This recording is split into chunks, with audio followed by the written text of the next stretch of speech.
इस कांग्रेस से मैं उम्मीद करता हूँ सारी पार्टियां पूछेंगी उस मीटिंग में, भाई आप अपना स्टैंड बताइए।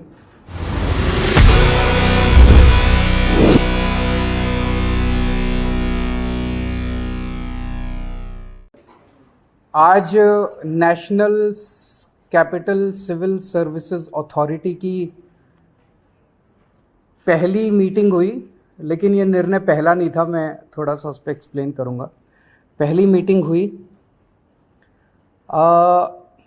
ये पूरा का पूरा जो ऑर्डिनेंस है, पहले हमें समझना पड़ेगा इस ऑर्डिनेंस के ज़रिए केंद्र सरकार ने किस तरह से शातिर तरीके से दिल्ली में 3 बार चुनाव हारने के बाद दिल्ली सरकार के ऊपर कब्जा करने की कोशिश की है।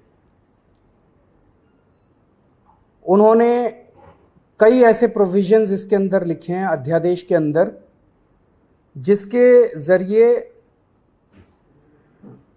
मंत्री और मुख्यमंत्री, जो चुनी हुई सरकार है, जो चुनी हुई कैबिनेट है, उसके ऊपर हर जगह इन्होंने एक अफसर को बिठा दिया।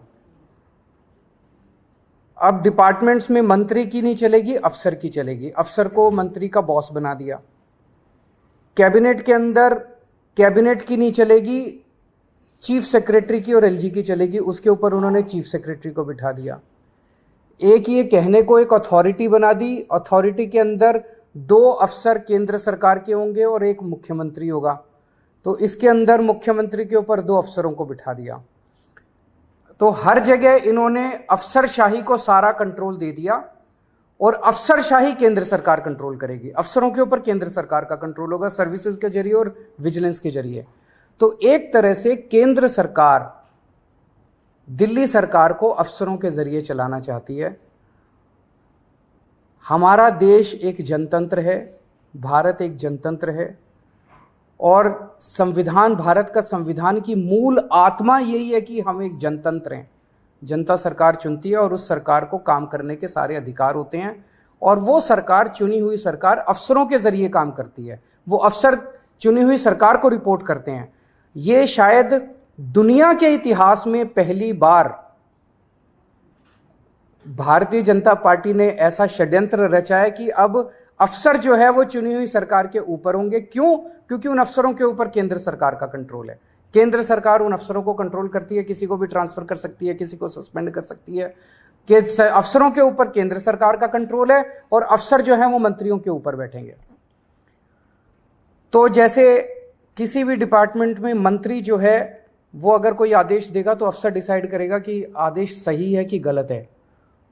अगर अफसर को लगता है कि आदेश सही नहीं है, अगर वो, तो ये बहाना मार के कि वो अफसर आदेश सही नहीं है, वो अफसर आदेश मानने से इनकार कर सकता है। सरकार कैसे चलेगी ऐसे? हम मान लो कहते हैं कि 2 स्कूल बनाने हैं, अफसर कहते हैं नहीं, इस दिल्ली में स्कूलों की जरूरत नहीं है। अगर अफसर लिख दे फाइल पे दिल्ली में स्कूलों की जरूरत नहीं है तो स्कूल नहीं बनेंगे।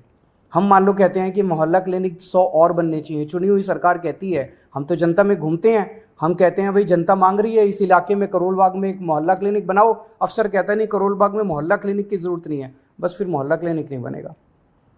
हम कहते हैं यहाँ पे पानी गंदा आ रहा है, अफसर लिख देता है पानी ठीक आ रहा है, बस पानी ठीक आ रहा है, फिर अफसर ने लिख दिया पानी ठीक आ रहा है। फिर हम कहते हैं यहाँ पे गंदगी बहुत ज़्यादा हो गई है, अफसर कहता है नहीं गंदगी नहीं है, सही है, तो बस फिर सही है। तो ये अफसर को पावर दे दी। कैबिनेट जितने निर्णय लेगी, कैबिनेट मतलब सुप्रीम बॉडी, चुनी हुई सरकार की सुप्रीम बॉडी, जिसमें सारे मंत्री होते हैं, मुख्यमंत्री उसका अध्यक्ष होता है।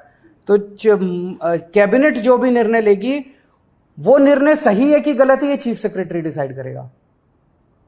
तो चीफ सेक्रेटरी डिसाइड करेगा कैबिनेट ने निर्णय सही लिया कि गलत लिया, और फिर वो एलजी को रिकमेंड करेगा। एलजी उस पे कैबिनेट के किसी भी निर्णय को पलट सकता है। ये तो संविधान में भी नहीं दे रखा कि एलजी किसी भी निर्णय को पलट सकता है। इन्होंने नया एक संविधान बदल दिया और ये अथॉरिटी बनाई है कि अथॉरिटी के अंदर मुख्यमंत्री बैठेगा, मुख्यमंत्री के सर पे 2 अफसर बैठेंगे। तो ये एक बहुत बड़ा षड्यंत्र है। अथॉरिटी की जो मीटिंग है, अथॉरिटी कितना फ्यूटाइल एक्सरसाइज है इससे आप समझ सकते हो। ये पहली मीटिंग हुई, इसके पहले एक फाइल आई मेरे पास 15 दिन पहले, लास्ट वीक ऑफ मई में। उस फाइल में वो एक ऑफिसर को सस्पेंड करना चाहते थे। उसको फाइल को पढ़ने के बाद मेरी 3-4 क्वेरीज थी, क्लैरिफिकेशंस थे। तो मैंने फाइल पे लिखा कि ये 3-4 मेरे क्लैरिफिकेशंस हैं और इनका जवाब दिया जाए, उसके बाद मैं बताऊंगा कि मीटिंग किस दिन होगी, कितने बजे होगी और कहाँ होगी। वो 3 या 4 क्लैरिफिकेशंस क्वेश्चंस मैंने लिख के फाइल पे भेजे। वो फाइल मेरे पास फिर वापस नहीं आई, वो फाइल सीधे एलजी के पास चली गई और उस फाइल पे लिखा गया कि अथॉरिटी के 3 मेंबर में से 2 मेंबर्स की सहमति हो गई है, 1 मेंबर की सहमति नहीं है, इसीलिए इसको अप्रूव। तो वो तो हमेशा ही उन दोनों की सहमति है, वो तो दोनों केंद्र सरकार के ऑफिसर्स हैं और मैं ही उसमें अकेला हूं।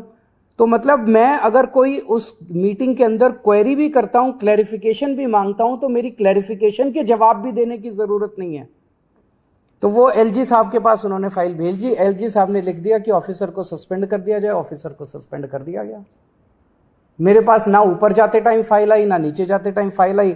मेरे पास तो जब फाइल आई मैंने उस पर क्वेरी रेज की और क्वेरी के बिना जवाब दिए उन्होंने एलजी से अप्रूवल। फिर अथॉरिटी की जरूरत क्या यार? तो ये दिखाता है, ये सारी चीजें हम सुप्रीम कोर्ट लेके जाएंगे और हमें पूरी उम्मीद है, सुप्रीम कोर्ट से भी उम्मीद है और सारी पार्टियों से भी उम्मीद है कि अगर सुप्रीम कोर्ट में भी मिलेगी, राहत मिलेगी और अगर राज्यसभा में, संसद में बिल आता है तो उसको जीतने नहीं देंगे। कांग्रेस का स्टैंड से क्लियर नहीं हो पा रहा है, इसको लेकर आप क्या सोचते हैं? इस कांग्रेस से मैं उम्मीद करता हूँ सारी पार्टियां पूछेंगी उस मीटिंग में, भाई आप अपना स्टैंड बताइए। और मैं समझता हूँ कि सबसे पहला, उस मीटिंग का सबसे पहला एजेंडा होगा अध्यादेश, कि दिल्ली के अंदर जनतंत्र को ख़त्म करने के लिए, और मैं वहाँ सारी पार्टियों को समझाऊंगा, टेक्निकली भी कॉन्स्टिट्यूशन लेके जाऊंगा, मैं संविधान लेके जाऊंगा कि आप ये ना समझें कि ये दिल्ली आधा राज्य है इसलिए दिल्ली के बारे में ये अध्यादेश आया है।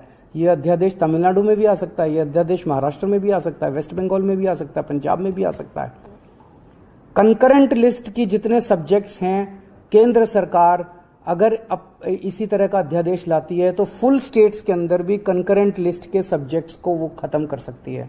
इलेक्ट्रिसिटी हो गया, एजुकेशन हो गया, कई सारे सब्जेक्ट्स हैं कंकरेंट लिस्ट के अंदर जिनको इस किस्म का अध्यादेश लाके फुल स्टेट्स के अंदर खत्म किया जा सकता है। आज एक मुद्दा था जिसमें एक ऑफिसर के ऊपर कुछ डिसिप्लिनरी प्रोसीडिंग्स थी, उसने ये फॉरेंसिक लैब में कुछ गड़बड़ की थी, उस पे वो ब्लैक एंड व्हाइट मुद्दा था, उसमें तीनों की सहमति थी कि इसको सस्पेंड कर, इसके खिलाफ डिसिप्लिनरी प्रोसीडिंग शुरू की जाए। यानी आप ये कहना चाह रहे हैं कि अथॉरिटी की बैठक से पहले ही ये निर्णय ले लिया जाता है और आपको जानकारी भी नहीं दी जाती? पिछली वाली जो मीटिंग थी उसमें मैंने जैसे बताया, मेरे पास फाइल आई कि इस अफसर को सस्पेंड किया जाए।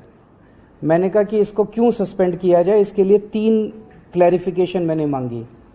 वो 3 क्लैरिफिकेशन का जवाब देना चाहिए था कि ये कारण है।